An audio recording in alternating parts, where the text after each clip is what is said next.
कहानी की शुरुआत के स्टार्टिंग में एक चूहा किसी मानव निर्मित भूल भुलैया में भटक रहा था। अंधेरे में एक लड़की की आंख खुली जिसके पूरे शरीर पर तार लगे हुए थे। उसे याद नहीं आ रहा था कि वो यहाँ पर पहुंची कैसे। उसने अपने शरीर पर लगे तारों को हटाने की नाकाम कोशिश की। दरअसल वो एक हाईली एडवांस चेम्बर में बंद थी। उसकी झटपटाहट को भांपते हुए चेम्बर का एआई माइलो एक्टिव हो गया। माइलो ने चेम्बर में बची आखिरी 35% ऑक्सीजन के बारे में चेतावनी दी। कुछ भी याद न आने के कारण लड़की ने अनुमान लगाया कि शायद वो किसी अस्पताल में है। उसने माइलो से अपना नाम जानने की कोशिश की। एआई माइलो ने उसे एक अजीब सा नाम बताया। परेशान लड़की को खुद की शक्ल भी याद नहीं थी। उसने माइलो को खुद की तस्वीर दिखाने की गुजारिश की। माइलो ने तुरंत लड़की को रिफ्लेक्शन दिखाया। अपने शरीर पर लगी तारों को देखकर लड़की ने माइलो से पूछा क्या अभी वो किसी अस्पताल में है, पर माइलो ने इस पर कोई जवाब नहीं दिया। लड़की माइलो से उसे चेम्बर से बाहर निकालने के लिए मिन्नतें करने लगी, पर बिना एडमिनिस्ट्रेटिव कोड के माइलो उसे बाहर निकालने में सक्षम नहीं था। लड़की अपना नाम तक भूल चुकी थी। ऐसे में उसे एडमिनिस्ट्रेटिव कोड याद रहना नेक्स्ट टू इम्पॉसिबल था। वो चेम्बर से बाहर निकलने की जद्दोजहद करती रही। अपनी सारी कोशिशें नाकाम होती देख उसने माइलो से पुलिस को कॉल करने की रिक्वेस्ट की। माइलो ने तुरंत पुलिस को कॉल लगाया। पुलिस को कॉल लगते ही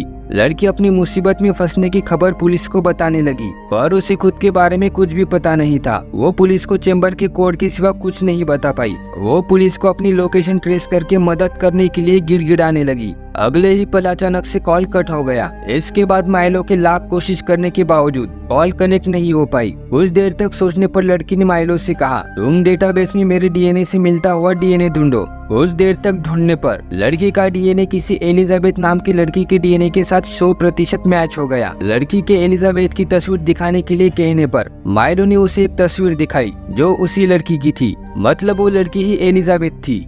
अपना नाम पता चलने के बावजूद उसे चेम्बर में रहने की वजह पता नहीं चली। कुछ समय बाद दोबारा पुलिस का कॉल आया। पुलिस एलिजाबेथ के चेम्बर में मौजूद ऑक्सीजन के बारे में पूछने लगी। एलिजाबेथ ने माइलो से बची हुई ऑक्सीजन काउंट करने के लिए कहा। अब 31% ही ऑक्सीजन बाकी थी, जिससे एलिजाबेथ सिर्फ 1 घंटे तक ही जिंदा रह पाएगी। माइलो ने कहा अगर घबराहट के मारे तुम जल्दी जल्दी सांसें लेती रही तो ऑक्सीजन का स्तर तेजी से नीचे गिरने लगेगा और तुम जल्द ही मारी जाओगी। पुलिस ने एलिजाबेथ को चेम्बर बनाने वाली कंपनी का पता लगाने के लिए कहा ताकि पुलिस उनसे कांटेक्ट करके उनसे एलिजाबेथ को चेम्बर से बाहर निकालने का रास्ता ढूंढ सके। चेम्बर के कोड से पुलिस वाले ने पता लगा लिया था कि ऐसे चेम्बर बनना 3 सालों पहले ही बंद हो चुके थे। एलिजाबेथ कैसे भी करके पुलिस वालों को एडमिनिस्ट्रेटिव कोड पता लगाने की मिन्नतें करने लगी ताकि कोड पाकर वो जल्द से जल्द चेम्बर से बाहर निकल सके। फिर से एक बार पुलिस का कॉल डिस्कनेक्ट हो गया। माइलो ने फिर एक बार ऑक्सीजन के स्तर के बारे में बताया। अब तक ऑक्सीजन 29% हो चुकी थी। ऑक्सीजन की कमी के साथ एलिजाबेथ के मरने के चांसेस भी बढ़ते जा रहे थे। माइलो ने एलिजाबेथ के सामने अजीब सा प्रस्ताव रखा। ऐसे तड़प कर मरने के बजाय क्या वो माइलो द्वारा बिना दर्द की मौत मरना चाहेगी? इस पर एलिजाबेथ ने साफ साफ मना कर दिया। उसने माइलो से अपने सोशल मीडिया अकाउंट खोलने के लिए कहा। सोशल मीडिया पर उसे अपने पति लियो के साथ खींची गई तस्वीर दिखी। उसने सोशल मीडिया के प्रोफाइल के जरिए अपने पति लियो का कॉन्टेक्ट नंबर खोज निकाला। लियो के नंबर पर कॉल करने पर कॉल एक औरत ने उठाई। वो औरत बड़ी ही बदतमीजी से बात करते हुए उसे उस नंबर पर दोबारा कॉल ना करने की चेतावनी देने लगी। धीरे धीरे एलिजाबेथ को बीते पल याद आने लगे, जिसमें उसे चूहों पर किए गए एक्सपेरिमेंट याद आने लगे। इस दौरान उसने एक तार खींचने की कोशिश की और आश्चर्यजनक रूप से वो तार न होकर एक चूहे की पूंछ थी। अगले ही पल वो खुद को संभालते हुए समझ गई कि ये बस उसकी कल्पना है।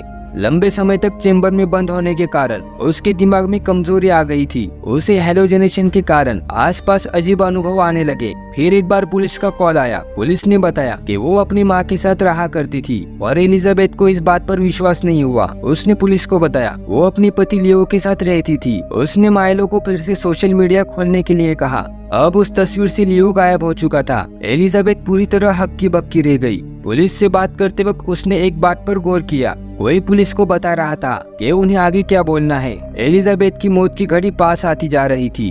तभी उसे एक औरत की कॉल आई। ये वही औरत थी जो लियो के नंबर पर बात कर रही थी।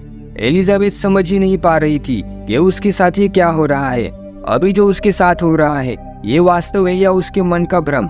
ये जानने के लिए उसने एक सुई अपने हाथ में घुसा दी। सुई चुभते ही उसे दर्द का एहसास हुआ, मतलब ये कॉल वास्तव में आई थी। उस औरत ने कहा, मैं तुम्हारे चेंबर का एडमिनिस्ट्रेटिव कोड जानती हूँ। इतना कहकर उसने एलिजाबेथ को कोड बता दिया। एलिजाबेथ कोड डालकर चेंबर से बाहर निकलने की कोशिश शुरू ही करने वाली थी कि तभी कॉल पर औरत ने उसे ऐसा करने से रोका। अगर तुम चेंबर से बाहर जाओगी तो मारी जाओगी। ये कहकर औरत ने चेंबर की सेटिंग 0 पर सेट करने के लिए कहा। सेटिंग 0 करते ही वो हवा में तैरने लगी, मतलब एलिजाबेथ अस्पताल में ना होकर अंतरिक्ष में थी। आगे औरत ने एलिजाबेथ को बताया, तुम्हारे पति की कई सालों पहले ही मौत हो गई थी। एलिजाबेथ को कुछ समझ ही नहीं आ रहा था। कॉल पर आगे औरत बताने लगी, तुम एक मिशन पर हो जिसमें तुम्हें पृथ्वी जैसे ही किसी दूसरे ग्रह की तलाश में भेजा गया है। ये पूरा सफर स्लीपिंग चेंबर में ही तय किया जाना था, पर किसी कारणवश चेंबर का तापमान लगातार बढ़ने की वजह से तुम नींद से जल्दी जाग गई। तुम हाइपर स्लीप में सोकर मरने से बच सकती हो। पृथ्वी पर एक जानलेवा वायरस ने पूरी दुनिया को अपनी चपेट में ले लिया था। मानव सभ्यता खत्म होती देख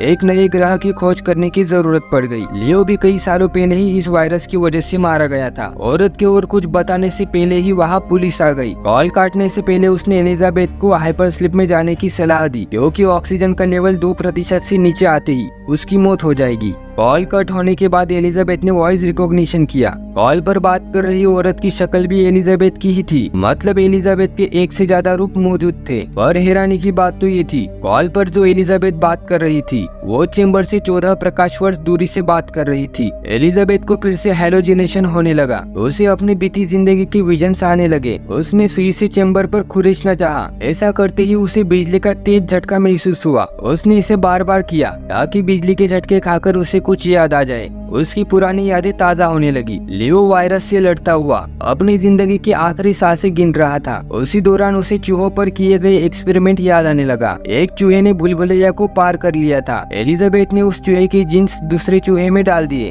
अब आश्चर्यजनक रूप से उस चूहे ने बिना किसी दिक्कत के भूलभुलैया पार कर लिया, मानो जैसे उसे पहले से ही सही रास्ता पता था। मतलब वो एक चूहे की यादें दूसरे चूहे में डालने में कामयाब हो गई थी। अब हमें पता चलता है कॉल पर जो एलिजाबेथ बात कर रही थी दरअसल वही असली एलिजाबेथ थी। चेंबर वाली एलिजाबेथ की यादों में लियो की मौत नहीं हुई थी। उसे लग रहा था कि लियो किसी दूसरे चेंबर में है। उसने तुरंत माइलो से पूछा, क्या वो अकेले ही इस मिशन पर जा रही है? पर माइलो ने कहा, एलिजाबेथ के साथ साथ 10,000 चेंबर्स में सोए यात्रियों के साथ उनका स्पेसशिप अपनी मंजिल की ओर लगातार बढ़ता जा रहा है, ताकि ये 10,000 इंसान मानव जाति विलुप्त होने से बचा लेंगे धरती पर वायरस की कहर से। अब तक धरती से इंसानों का नामो निशान मिट चुका होगा। एलिजाबेथ ने चेंबर से बाहर का वातावरण देखने की इच्छा जताई। माइलो के ऊपरी परत हटाते ही सामने का नजारा देखकर एलिजाबेथ के मुंह से चीख निकल पड़ी। उसके चेंबर पर एक लाश तैर रही थी। इस झटके की वजह से उसे कुछ बातें याद आने लगी। उसका पति लियो वायरस की वजह से मरा नहीं था, वो भी एलिजाबेथ के साथ इसी मिशन का हिस्सा था। इस दौरान उसे लियो के चेंबर का नंबर भी याद आ गया। एलिजाबेथ ने अपने पति लियो को देखने की गुजारिश की। इस पर माइलो ने उसे लियो का चेहरा दिखाया। लियो को देखते ही एलिजाबेथ के चेहरे पर खुशी उमड़ पड़ी। कुछ समय बाद उसे याद आया, लियो के चेहरे पर एक निशान था, पर अब वो साफ हो चुका था। एलिजाबेथ ने भारी मन से माइलो से पूछा, असल में वो कौन है? इस बार माइलो ने उसे सारी सच्चाई बता दी। तुम एक क्लोन हो, तुम्हारे अलावा और 10,000 क्लोन पृथ्वी जैसे ही किसी दूसरे ग्रह पर इंसानी आबादी बरकरार रखने के मिशन पर हो। एक उल्कापिंड टकराने के कारण तुम्हारे चेंबर का तापमान बढ़ गया और तुम हाइपर स्लीप से जाग उठी। उस उल्कापिंड के टकराव से कई चेंबर्स डैमेज हो गई, जिसमें मौजूद लोगों की मौत हो गई। एलिजाबेथ को अब सारी सच्चाई पता चल गई थी। असली एलिजाबेथ ने भूलभुलैया पार करने वाले चूहे के जीन से एक नया क्लोन चूहा तैयार किया था। चूहे पर एक्सपेरिमेंट कामयाब होने पर उसने अपने जीन से क्लोन बनाकर अंतरिक्ष में उड़ा दिए। ऑक्सीजन का स्तर लगातार गिरता ही जा रहा था। माइलो ने एलिजाबेथ के लिए मौत का इंजेक्शन तैयार किया। अब आखिरी 2% ऑक्सीजन बची थी। उसने तुरंत माइलो से पूछा, क्या वो अब भी हाइपर स्लीप में जा सकती है? पर माइलो के मुताबिक ऑक्सीजन की कमी की वजह से उसके हाइपर स्लीप में ही मौत हो जाएगी। आखिरी समय करीब आने के बावजूद एलिजाबेथ के दिमाग में एक आइडिया आई। उसने माइलो से पूछा, क्या तुम डैमेज चेंबर का ऑक्सीजन मेरे चेंबर में ट्रांसफर कर सकते हो? इस पर हाँ में जवाब देते हुए माइलो ने कहा, तुम्हारे हाइपर स्लीप में होने के बाद ऑक्सीजन तुम्हारे चेंबर में ट्रांसफर की जाएगी। अगले ही पल वो हाइपर स्लीप में चली गई। कहानी के अंत में एलिजाबेथ और लियो पृथ्वी जैसे ही किसी दूसरे प्लेनेट पर थे और ये कहानी यहीं पर खत्म हो गई। अपने भाई को सपोर्ट करने के लिए वीडियो को लाइक करके चैनल को सब्सक्राइब जरूर करना। धन्यवाद।